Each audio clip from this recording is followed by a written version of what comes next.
अन्य क्षेत्र में खनन अथवा निर्माण कार्य के लिए भारतीय पुरातत्व सर्वेक्षण की पूरा निर्मित आवश्यक है। उपरोक्त नियम के विरुद्ध किया गया तो निर्माण संबंध व्यक्ति को व्यय पर सरकार द्वारा ध्वस्त कर दिया जाएगा तथा उसके विरुद्ध नियमानुसार दंडात्मक कार्रवाई भी की जाएगी। तो यहाँ पर न कोई इस पूरे के पूरे परिसर के 100 मीटर और 200 मीटर के कोई निर्माण कार्य नहीं हो सकता। अगर ये होता है तो सरकार इसके ऊपर कार्रवाई करेगी। तो ये स्तूप है, ये स्तूप यहाँ पर एक आप मेरे पीछे देख रहे हैं, तो ये एक तरफ स्तूप है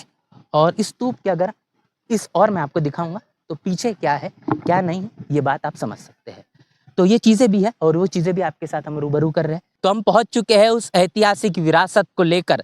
जिस विरासत को जानना समझना बहुजन समाज के लिए सबसे ज्यादा आवश्यक है। सम्राट अशोक, जिन्होंने तथागत गौतम बुद्ध के जीवन के तमाम उपदेशों को जीवित रखने के लिए पूरे दुनिया की अलग अलग जगहों पर 84,000 बौद्ध स्तूप, बौद्ध विहार बनाए, जिसके पीछे की वजह कि बुद्ध के द्वारा तमाम दिए गए उपदेशों को सदियों सदियों तक जीवित रखना, और उसी का ये जीता जागता सबूत है जिसे आप देख रहे हैं, जिसका नाम है केसरिया। इस केसरिया स्तूप को बनाने की पीछे की वजह क्या कारण था और तथागत बुद्ध का क्या यहाँ पर आगमन हुआ, क्या यहाँ पर वो ठहरे थे, क्या कुछ हुआ, वो तमाम चीजें हम आपको बातचीत के दौरान दिखाएंगे। लेकिन अब करीब से हम तमाम चीजें आपको दिखाने की कोशिश करेंगे कि आखिर किस तरीके से यहाँ पर चीजें बनी हुई है। और ये जो भूमि है ये बिहार की भूमि है, और बिहार की भूमि इस बात को लेकर जानी जाती है कि यहाँ पर तथागत गौतम बुद्ध ने अपने जीवन का सबसे बड़ा समय यहाँ पर बिताया है। और पूरे दुनिया से जो पर्यटक है वो इस ऐतिहासिक विरासत को देखने, इससे आने वाली तमाम ऊर्जा से कहीं ना कहीं आने वाली तमाम ऊर्जा को लेने के लिए आते हैं। यहाँ पर जो तथागत गौतम बुद्ध ने तकरीबन 2300 साल पहले जो उपदेश दिए थे, उन तमाम उपदेशों को फिर एक बार पुनर्जीवित करने के नजरिए से यहाँ पर आया जाता है। तो आप देख रहे हैं कि जो विदेशों से भी पर्यटक यहाँ पर आते हैं। इसके साथ साथ यहाँ पर हम करीब लेकर आपको दिखाएंगे कि ये कैसा बना हुआ है, इसके पीछे की बनने की वजह क्या है। जानकारी के मुताबिक बता दें कि ये पूरा 150 फीट ऊंचा था, और 150 फीट ऊंचा होने के बाद ये बताया जाता है कि अभी भी जमीन में इसका कुछ हिस्सा अभी भी ये है, अगर इसको खुदाई की जाए तो ये मिल सकता है। और ये पूरा जो लेयर है ये 6 लेयर मतलब 6 लेयर 6 स्तरों में बनाया गया था, और 6 स्तरों में बनाने के चलते इसके आसपास जो पूरा का पूरा आप गोलाकारी देख रहे हैं, ये तमाम गोलाकारी में तथागत गौतम बुद्ध की जो मूर्तियां वो ध्यान मुद्रा में थी। जो जमीन स्पर्श वाली जो मुद्रा होती है, जो ध्यान मुद्रा होती है, ऐसी मुद्राओं में ये पूरे के पूरे स्तूप को बनाया गया था। लेकिन इसको स्तूप को बनाने के पीछे की वजह क्या थी, सम्राट अशोक ने आखिर ऐसा फैसला क्यों किया? तो इस बिहार के अंदर जो वैशाली और वैशाली में लिच्छवी जो गणराज्य था, उस लिच्छवी के लोगों ने ये बात कही कि तथागत बुद्ध जब यहाँ से गुजर रहे थे और अपने निर्वाण की तरफ कुशीनगर की तरफ जब जाते हैं, तो उस दौरान लिच्छवी के जरिए तथागत बुद्ध को रोका जाता है, और रोकने के दौरान उन्हें इस बात को लेकर आग्रह किया जाता है कि वो उपदेश दे। और ये बात बुद्ध के जरिए कही जाती है कि मैं जीवन के अपने आखिरी पड़ाव पर हूँ, और यही वो जगह है जहाँ से बुद्ध ने इस बात को लेकर आगाज किया था। वो बात उन्होंने कही थी, संदेश दिया था कि अब मैं निर्वाण होने वाला हूँ, मेरा निर्वाण होने वाला है, और ये वही जगह है जहाँ से बुद्ध ने कहा कि मैं अब निर्वाण के रास्ते पर चल चुका हूँ। उसके बाद तथागत गौतम बुद्ध ने अपने पास का जो भिक्षा पात्र है वो लिच्छवियों को दिया, और उस भिक्षा पात्र को संरक्षित करने के लिए उस भिक्षा पात्र को कहने के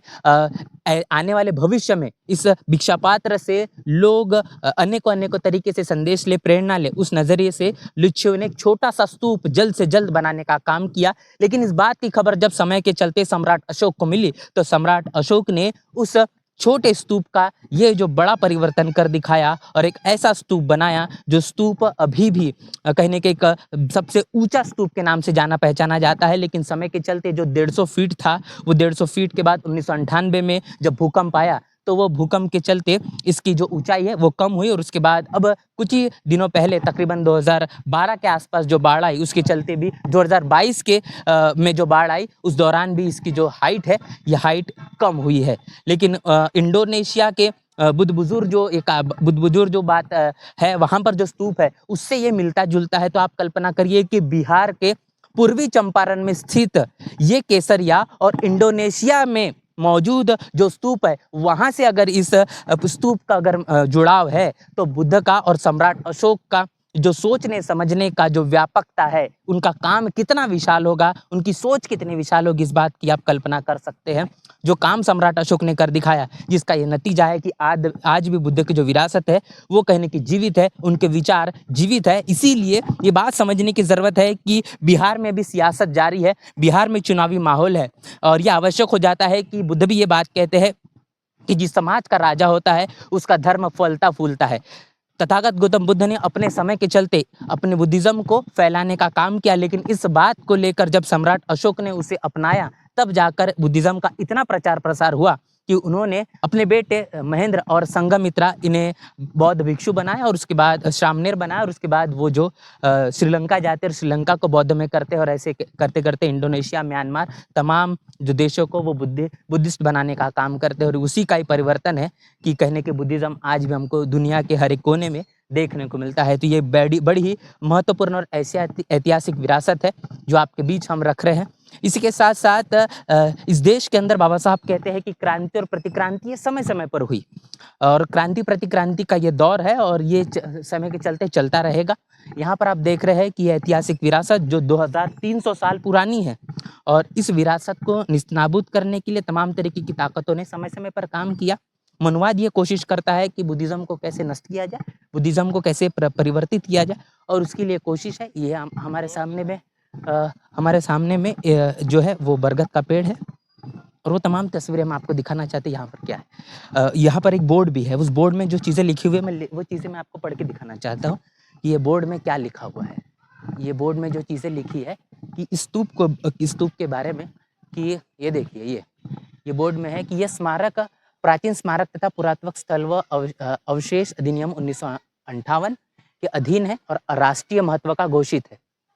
किया गया और कोई व्यक्ति इस स्मारक को नष्ट नहीं करता, हटाता और हानि पहुंचाता है, बदलता है, विकृत करता है, जोखिम में डालता है अथवा इसका दुरुपयोग करता है तो उसे 3 महीने तक की कैद और 5000 रुपये तक का अर्थदंड अथवा दोनों भुगतान करना पड़ेगा। और सबसे खास बात नीचे लिखा हुआ है कि स्मारक की संरक्षित सीमा से 100 मीटर, इस स्मारक की संरक्षित सीमा से 100 मीटर तथा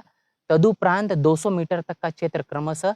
निषिद्ध तथा विनियमित क्षेत्र घोषित किया गया है। निषिद्ध क्षेत्र में खनन अथवा निर्माण कार्य वर्जित है और विनियमित क्षेत्र में खनन अथवा निर्माण कार्य के लिए भारतीय पुरातत्व सर्वेक्षण की पूरा निर्मित आवश्यक है। उपरोक्त नियम के विरुद्ध किया गया तो निर्माण संबंध व्यक्ति को व्यय पर सरकार द्वारा ध्वस्त कर दिया जाएगा तथा उसके विरुद्ध नियमानुसार दंडात्मक कार्रवाई भी की जाएगी। तो यहाँ पर न कोई इस पूरे के पूरे परिसर के 100 मीटर और 200 मीटर के कोई निर्माण कार्य नहीं हो सकता। अगर ये होता है तो सरकार इसके ऊपर कार्रवाई करेगी। तो ये स्तूप है, ये स्तूप यहाँ पर एक आप मेरे पीछे देख रहे हैं, तो ये एक तरफ स्तूप है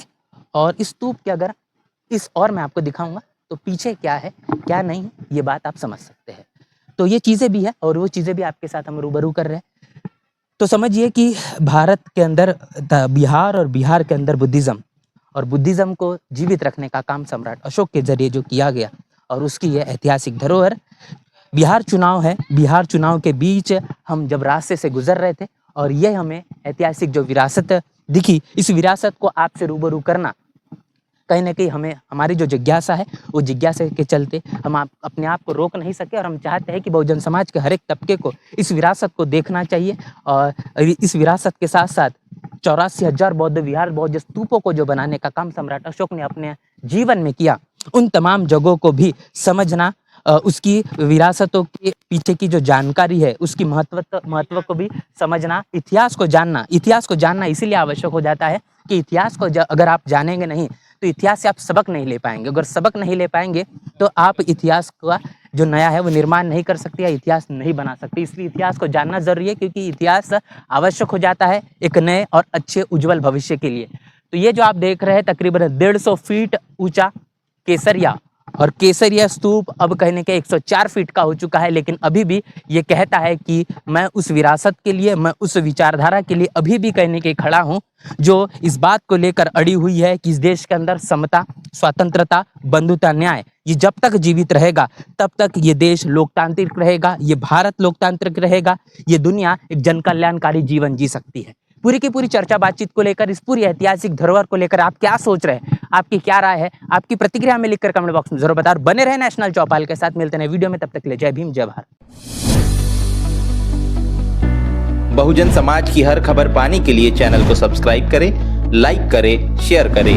नेशनल चौपाल को बचाने के लिए ज्वाइन बटन क्लिक करके चैनल की सदस्यता ले और चैनल को आर्थिक मदद करें।